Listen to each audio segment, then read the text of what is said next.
kemarin itu batasnya berupa nilai-nilai yang pasti atau nilai-nilai eksak gitu ya. Jadi misalnya ada koordinatnya yang pasti. Nah, lalu bagaimana dengan case atau satu kasus ketika kita ditanya volume, tapi dia batasnya itu berupa suatu persamaan. Nah, lalu kita bahas dalam subbab yang berjudul integral lipat 2 pada daerah bukan persegi panjang.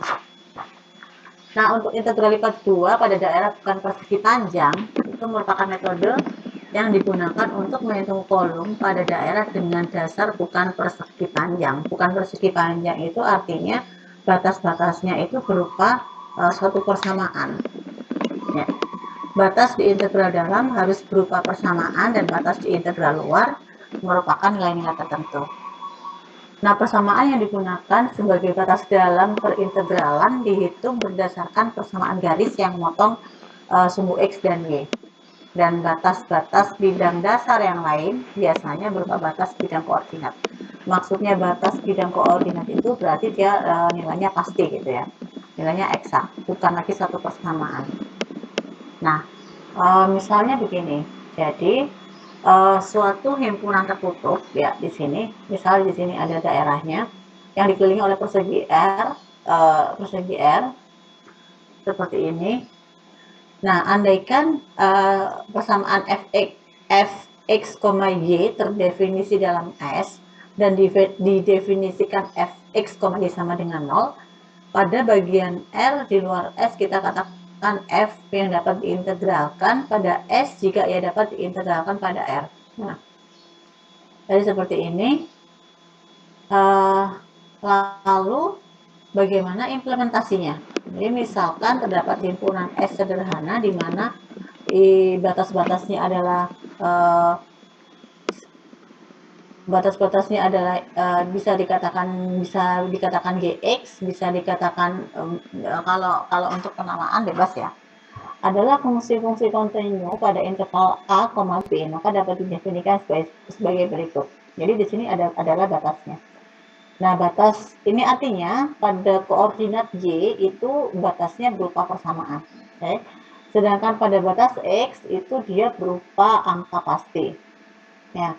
Nah, kalau sudah begitu, maka penggambarannya itu akan seperti ini. Ya, jadi di sumbu Y, di sumbu di batas atas, ini di sumbu batas bawah. Di sini adalah Y, katakanlah GX gitu ya. Kemudian di sini Y batas atasnya itu GX juga. Sedangkan di sumbu X itu dia nilainya pasti. Nah, kalau seperti itu, ini saya skip aja ya, langsung ke contohnya. Jadi misalnya gini, jika batas atas dan batas bawah integrasi sudah diketahui dengan pasti, maka perhitungan integral lipat 2 dapat dilakukan dengan mudah. Ya. Contohnya begini, hitunglah integral berulang. Nah, kalau seperti ini artinya batas dalam integral dalamnya ini berupa Y sama dengan X kuadrat untuk batas atas dan Y sama dengan minus X untuk batas bawah. Jadi ini persamaannya. Nah, kenapa di sini DY? Di sini DY karena batas dalamnya itu adalah Y sama dengan X ya. Jadi jangan terkecoh kalau misalnya di sini ada X, berarti sebenarnya X itu adalah persamaan dari Y sama dengan X. Sehingga di sini batasnya Y. Kalau suatu saat kita mendapati suatu kasus, misalnya di sini adalah Y kuadrat min 3 gitu ya. Kemudian di sini minus Y kuadrat, katakanlah begitu. Berarti di sini adalah miliknya X. X sama dengan ini. X sama dengan ini. Nah, di sini di batas dalamnya itu adalah dx, kemudian batas luarnya dy. Gitu ya. Kalau di sini ada x, berarti sebenarnya adalah miliknya y, maka operatornya di sini harus y. Demikian sebaliknya ya, kalau misalnya di sini diketahui batas atasnya itu ada y kuadrat, nah berarti di sini batas operator dalamnya berarti itu x. Karena untuk batas atas dan batas bawah itu tidak selalu ditulis X sama dengan Y kuadrat gitu. Jadi langsung, biasanya penulisan itu langsung x kuadrat, nggak pakai y sama dengan x kuadrat, nggak pakai gitu. Jadi langsung, dan jangan terbalik gitu ya.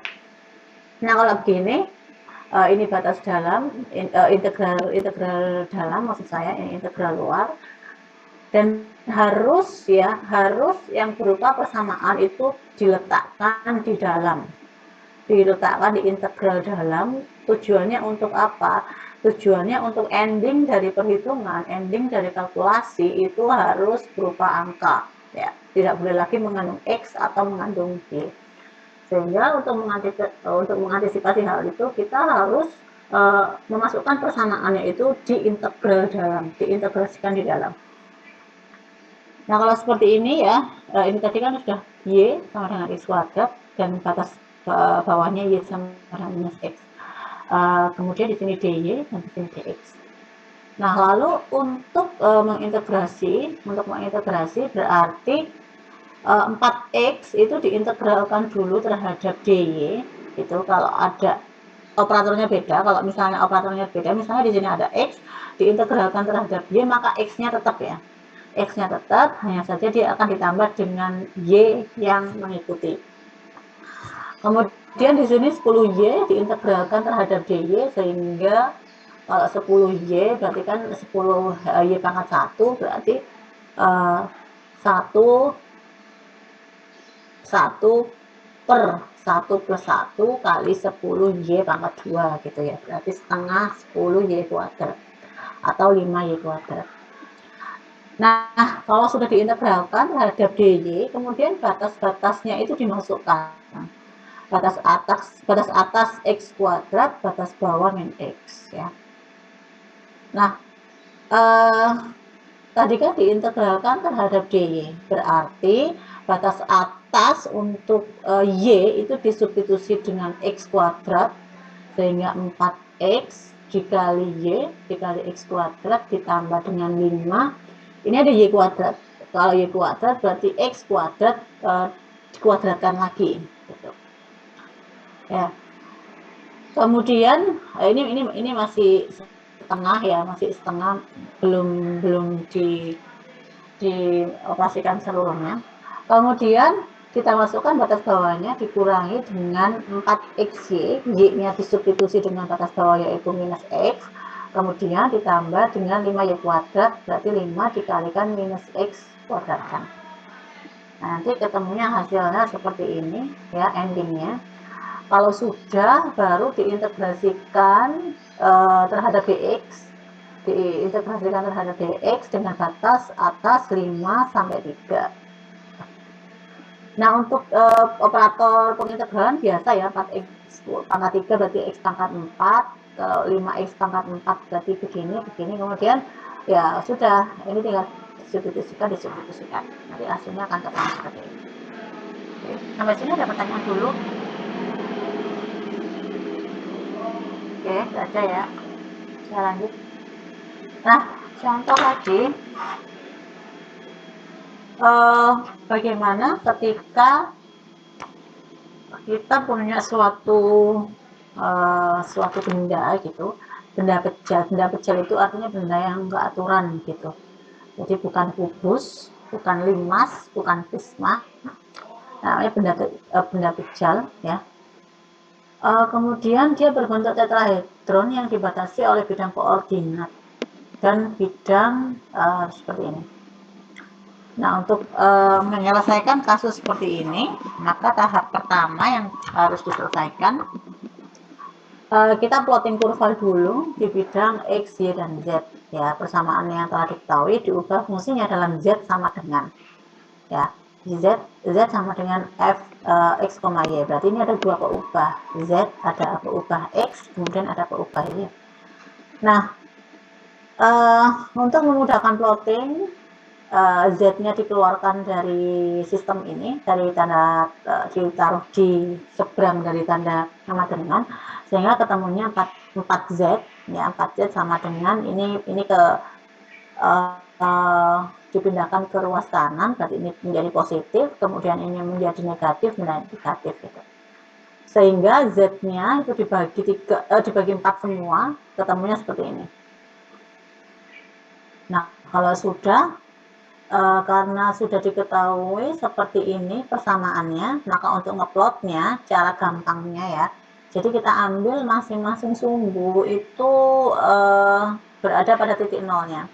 Jadi kan ada sumbu X, Y, Z ya, kemudian perpotongan antara X0, Y0 itu Z-nya berapa, kemudian kalau Y-nya 0, Z-nya 0 itu X-nya berapa, kemudian kalau X-nya 0, Z-nya 0 itu Y-nya berapa. Nah, nanti ketemunya akhirnya ada tiga titik ya, seperti ini. Oke, ini kalau X-nya 4 berarti mungkin X-nya taruh sini. Kemudian kalau di sini Z-nya 3 berarti Z-nya di sini. Kemudian kalau Y-nya 2 paling Y-nya di sini. Ya. Nah, kalau sudah diplotting ya sudah terbentuk benda semacam ini. Kemudian kita mencari selanjutnya kita mencari batas bawahnya, batasnya di sini. Nah, untuk mencari persamaan garis di sini ya, kita harus menentukan titik yang memotong sumbu X dan Y sebagai X1 dan Y1 serta X2, Y2 lalu dibuat persamaan garis. Nah, tadi kan di sini kita memotong ketemunya X1 Y1 itu 4,0, kemudian X ini katakanlah X1 Y1 ya. Kemudian di sini ada X2 Y2 itu X-nya 0, Y-nya 2. Ya, dia memotong sumbu Y. Nah, ini untuk persamaan ini itu kan persamaan garis biasa, jadi X min X1 per X2 min X1 sama dengan Y min Y1 per Y2 min Y1. X-nya yang dicari X1 katakanlah di sini 4, berarti di sini minus 4. Kemudian X2 kita pakainya di sini adalah 0, berarti 0, kemudian min 4. Y-nya juga sama, Y-nya di sini Y yang dicari minus 0, di sini Y1-nya 0 ya, Y1-nya 0, kemudian Y2-nya kita pakai ini berarti 2 minus 0. Maka X minus 4 per minus 4 sama dengan Y per 2. Nah, kemudian dikalikan silang X min 4 kali 2 plus min 4. Ya, nah, ketemunya sekian. Oke, ketemunya sekian, kemudian disederhanakan hingga kita tahu X-nya berapa. Nah, X-nya berapa? X sama dengan berapa? Nah, kalau sudah ketahuan X ya, kemudian langkah selanjutnya menentukan volume benda dengan metode integrasi kalkulus dengan batas-batas yang sudah ditentukan pada tahap 1 dan 2. Nah, dari tahap 2, persamaan X dan Y itu bisa saja digunakan sebagai batas atas integrasi dalam dengan syarat operatornya harus mengikuti, harus disesuaikan. Jika X pada tahap 2 sudah digunakan sebagai batas atas integrasi dalam, maka batas integrasi luar harus mengambil dari batas Y di tahap 1. Nah, dari batas Y itu maksudnya batas luarnya harus jelas ya, harus berupa angka maksudnya. Kalau misalnya di sini kan kita sudah mencari X-nya berapa. Nah, untuk X sama dengan 4 min 2Y, 4 min 2Y itu kita gunakan sebagai batas dalam. Ya, sedangkan batas luarnya, ya batas luarnya itu berupa ini, garis Y, sumbu Y. Atau dibalik misalnya kita pengen 2Y sama dengan 4 minus X gitu ya, sehingga Y sama dengan 2 min setengah X. Apakah boleh kalau Y-nya itu dipakai sebagai batas integral dalam? Boleh, Y-nya boleh dipakai sebagai integral dalam, hanya saja nanti integral luarnya, yaitu kita batasnya adalah 0 sampai 4. Gitu ya, balik-balik gitu aja. Nah, kalau tadi kita menggunakan batas integrasi dalam adalah persamaan X sama dengan, tadi di sini adalah milik X ya. Kemudian operatornya mengikuti di sini dx, kemudian di sini dy. Ini daerahnya daerah dari dy. 0 sampai 2 itu milik dy ya. Nah, di sini 0 sampai 2 itu miliknya dy, batasnya dy. Sehingga kemudian dioperasikan biasa ya, ketemulah hasilnya 4. Oke. Jadi ini perhitungannya panjang, diharapkan teliti gitu. Nah, ketika di cross check, kalau misalnya kita batas integral dalamnya menggunakan Y sama dengan, apakah hasilnya sama, Bu? Ya, hasilnya sama. Jadi yang penting batas, kalau misalnya batas dalamnya Y, berarti di sini operatornya harus disesuaikan gitu aja ya. Kemudian batas luarnya itu karena di sini sudah Y, berarti kan di luarnya itu harus X. Nah, kalau di luarnya harus X, maka batas integral luar itu harus berbeda juga. Karena Y tadi sudah dipakai, sehingga di sini 0 sampai 4 batas integral luar. Jadi hanya dibalik-balik gitu, tapi ya, sorry.